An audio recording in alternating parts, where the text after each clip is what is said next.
नमस्कार दोस्तों, आज मैं आपको बताऊंगा कि राहु और केतु की उत्पत्ति कैसे हुई।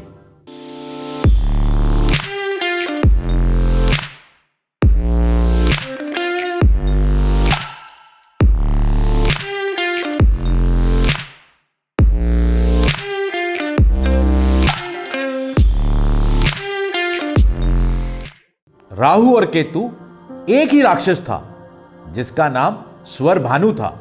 समुद्र मंथन के समय देवताओं को राक्षसों की सहायता लेनी पड़ी और उसके लिए कहा गया कि समुद्र से जो अमृत निकलेगा उसका रसपान राक्षसों को भी कराया जाएगा। अंत में जब अमृत निकला तब एक लाइन में देवता तो दूसरी लाइन में राक्षसों को बिठाया गया।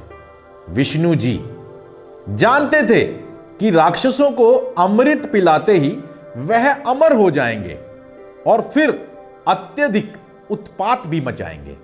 इसलिए विष्णु भगवान ने मोहिनी का रूप धारण किया और मुस्कुराते हुए देवताओं को अमृत पिलाना शुरू कर दिया।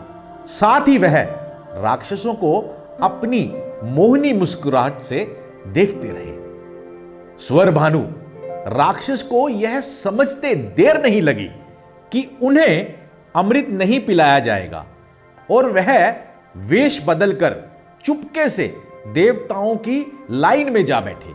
मोहिनी बने विष्णु जी ने स्वरभानु के प्याले में भी अमृत उड़ेल दिया और वह प्याले को मुंह से लगाकर पीने लगा।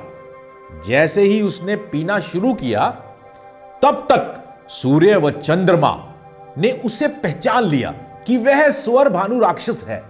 विष्णु जी ने तुरंत अपना चक्र स्वरभानु की ओर चला दिया, लेकिन जब उसकी गर्दन धड़ से अलग होने लगी तब तक अमृत के कुछ बूंदें उसके गले से नीचे जा चुकी थी। अमृत जाने से स्वरभानु को तो अमर होना ही था, लेकिन वह दो भागों में बंट चुका था, एक गर्दन का हिस्सा और दूसरा धड़। गर्दन से ऊपर का हिस्सा राहु बना और धड़ को केतु का नाम दिया गया। तब से यह आसमान में भटक रहे हैं। राहु को सांप का मुंह तो केतु को पूंछ कहा गया। सूर्य और चंद्रमा ने स्वरभानु को पहचान लिया था, इसीलिए इन्हीं दोनों को ग्रहण लगाता है। ये जब भी ग्रहण होता है उस दिन ये ग्रह राहु और केतु अक्ष पर होते हैं। इन्हें यह ग्रसित करते हैं अर्थात निगलते हैं। अमृत की कुछ बूंदें गले से नीचे जाने की वजह से केतु को मोक्षकारी ग्रह भी कहा गया है।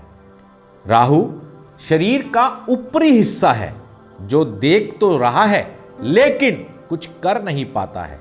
केतु शरीर का दूसरा भाग है जिसे कुछ दिखाई नहीं दे रहा, तो निर्णय कैसे लेगा। इसलिए राहु केतु की दशा में व्यक्ति की बुद्धि भ्रमित सी रहती है। किसी भी काम की स्पष्ट तस्वीर दिखाई नहीं देती है। समझते बूझते हुए भी निर्णय गलत हो जाता है। तो देखा दोस्तों आपने किस तरह से राहु और केतु की उत्पत्ति हुई और इसलिए यह हमारे जीवन में एक अहम रोल अदा करते हैं। धन्यवाद।